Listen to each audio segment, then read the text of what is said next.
According to a report from former New York Times and now former Sports Illustrated writer Selena Roberts, Auburn offered money to potential NFL draft picks to return for their senior seasons, changed players' grades to make them eligible for the 2011 BCS championship, and violated NCAA recruiting rules under former coach Gene Chizik.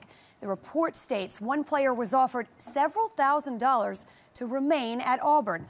Another ex-player, Mike McNeil, says he was offered $400 by then defensive coordinator Will Muschamp after having a difficult day at practice. Muschamp, now Florida's head coach, denied this report. Also on Wednesday night, Auburn players mentioned or quoted in that report refuted quotes attributed to them.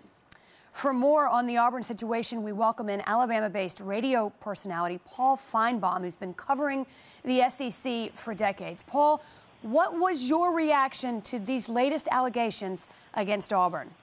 Wendy, it's yet another disturbing story about Auburn. However, you have to consider we have a young man on trial here facing very serious consequences. You also have to remember, while these are new allegations, the NCAA spent 13 months, conducted nearly 100 interviews in the aftermath of the Cam Newton allegations associated with the 2010 BCS title.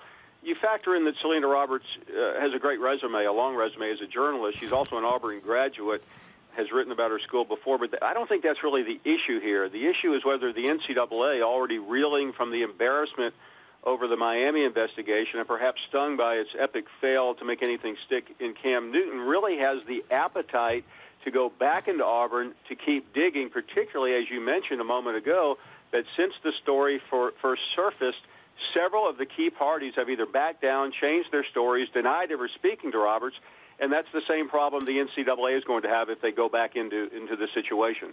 Having said all that, Paul, you're exactly right, but it's difficult to ignore something like this. What do you expect the NCAA will do?